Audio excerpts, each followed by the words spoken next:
livro A Didática das Provações. Terceira justificativa para que as provações ocorram em nossa vida. As provações são ocasiões e meios de ensino utilizados por Deus para purificar e moldar nosso caráter, nos fortalecer e também para nos tornar aptos a novamente habitar em sua santíssima presença. Ele nos quer de volta, bem pertinho de si. Eis que já te purifiquei, mas não como a prata, escolhi-te na fornalha da aflição.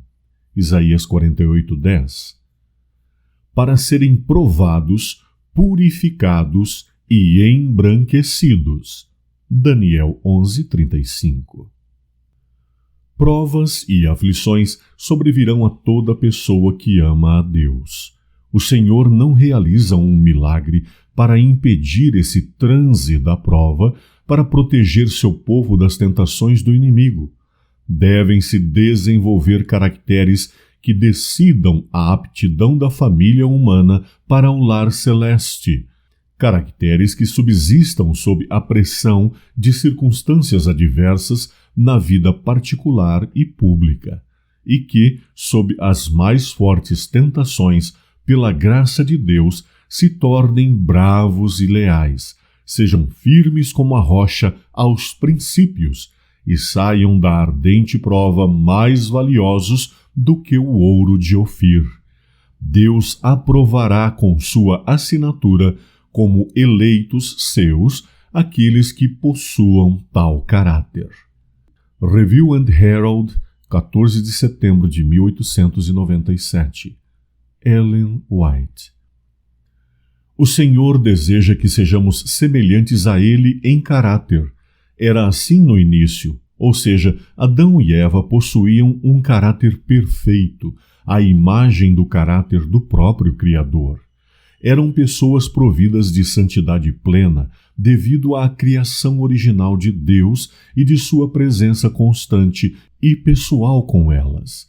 Mas, por terem escolhido conhecer e experimentar o mal, essa condição de caráter perfeito e de acesso pessoal à presença do Senhor foi perdida e, com a intenção de proteger-nos da morte eterna, Ele afastou-nos do jardim do Éden e, consequentemente, da sua companhia pessoal. Pessoas maculadas pelo pecado não suportariam habitar na presença do Senhor, seriam fulminadas. Antes que possamos estar diante dele novamente, necessitamos de uma purificação completa, a qual é operada unicamente pelo preciosíssimo sangue de Jesus. Mas um plano eterno de redenção estava pronto e, em seu infinito amor por nós, por meio da encarnação divina na forma de homem, Ele veio caminhar conosco em nossa jornada por este mundo de pecados e dores. Ele mesmo saiu ao nosso encontro por não suportar nossa ausência.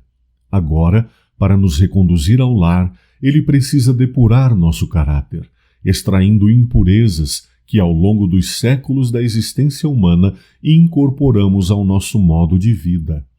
Essas impurezas precisam ser eliminadas para que possamos definitivamente voltar à sua augusta presença. Ora, um dos meios encontrados pelo Salvador para realizar essa depuração, essa purificação, são as provações. São aquelas dores que nos fazem refletir melhor sobre nossas falhas e fazem com que nos arrependamos e que nos lembremos de que Ele nos quer de volta bem junto de si. A escritora cristã Ellen White assim se refere a esse tão marcante processo purificador. O Senhor leva os homens a situações em que lhes possa provar a força moral e revelar os motivos de suas ações, de maneira que desenvolvam o que é bom em si mesmos e afastem de si o que não presta. É vontade de Deus que seus servos se familiarizem com o mecanismo moral do próprio coração. Para isso fazer, permite frequentemente que o fogo da aflição os assalte, a fim de que sejam purificados. A graça genuína está disposta a ser provada. Se relutamos em ser esquadrinhados pelo Senhor, nossa condição é, na verdade, séria. Deus é o refinador e purificador de almas. No calor da fornalha, separa-se para sempre a escória da prata e do ouro verdadeiros do caráter cristão. Jesus observa a prova, sabe o que é preciso para purificar o precioso metal, a fim de que lhe reflita a glória do divino amor. Testemunhos Seletos, volume 1, páginas 474 e 475.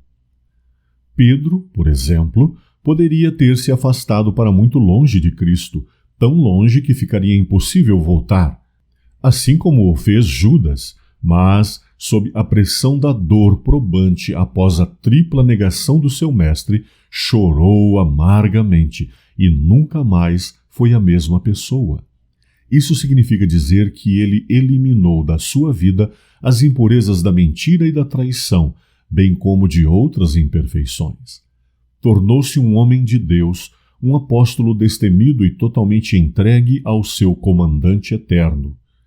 Durante sua estada com Jesus, participando ativamente do ministério do Senhor, Pedro passou por muitas experiências probantes, por dificuldades de relacionamento, pelas perseguições bastante próprias a que estavam sujeitos os seguidores diretos de Jesus, certamente enfrentando fome, frio, cansaço de longas e perigosas viagens, perseguições e prisões.